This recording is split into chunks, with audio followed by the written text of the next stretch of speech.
My father told me to never whistle while hunting. Today I found out why. I am a 27-year-old man, and I've been living in northern Canada my whole life. With this, it means I have been hunting many times throughout my years. I've been hunting since I was able to walk. Sure, it gets repetitive, but there's something about it I've always enjoyed. It may be the thrill of finding an animal I've hunted myself, or just the thought of me being able to get out of the city and have some time to myself, but whatever it is, it keeps bringing me back to the sport. I have a girlfriend who I've been with for the past 5 years who's never really enjoyed the thought of me killing innocent animals, but she never held it against me as her father was a hunter himself. One thing she does dislike is when I go out on my own, as she fears for my safety as there are many bears around my land. Although she feels nervous about it, I always assure her I will be okay and she does not need to worry about me. It was the same tonight. As I got ready to start my drive to the country, my girlfriend had asked me to be safe and to go drop a gift off at my father's house for his birthday we had not been able to attend. This was not a problem for me as he had lived on the edge of town towards where I would be going. I had told my girlfriend I loved her and then made my way to drop the gift off. Once I'd made it to my dad's house, I had given him his gift and began to talk with him for a little bit.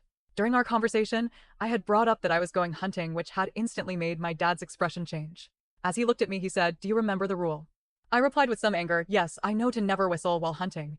My father apologized for telling me all the time and said he just wanted to keep me safe.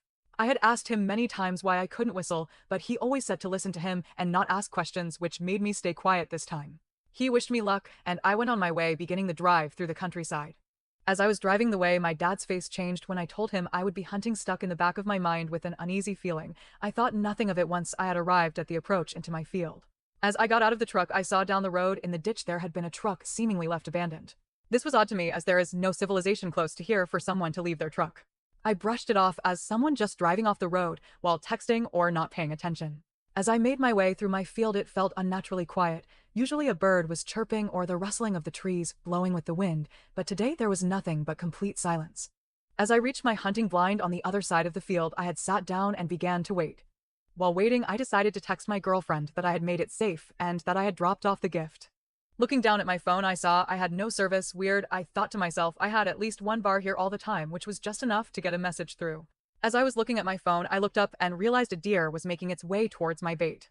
I had gotten ready with my rifle as the deer approached. Once it had stopped moving, I took the chance to shoot and hit it perfectly, dropping it right where it had been standing. In celebration, I stood up and ran over to see my kill and put the tags on. After that was finished, I made my way back over to the truck. As I was walking, the darkness approached and the silence of my surroundings made me feel uneasy. I had decided to ignore my dad's silly rule and started humming, as I didn't have to worry about scaring anything away anymore. I continued humming until I hopped into the truck, driving back to where I had shot the animal. Once I reached the spot, I couldn't see it anywhere. This worried me as I thought the deer had not been dead and it had escaped. I was proved right when I saw a trail of blood leading into an unseen part of my field. As I drove around the trees into this little unseen part, my heart sank. In front of me was my deer, but wrapped around it was a large mouth with teeth so sharp they could bite the thing in half.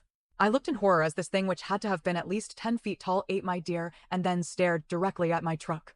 This was my sign to get the fuck out of there, and with that I slammed my truck into drive and whipped it around to drive out of there. I didn't want to look back in fear of what I was going to see. Right before I made it to the end of my field, I felt my back tire get jerked, which I can only assume was sliced open by that thing's claws or teeth. This had sent my truck rolling onto the roof deep into the bush. This had ripped my leg open and I was bleeding very badly. I had then left and hid behind a tree. I am writing this as I hear screeching and bushes being pushed over, hoping I stay hidden long enough for someone else to come and scare it away.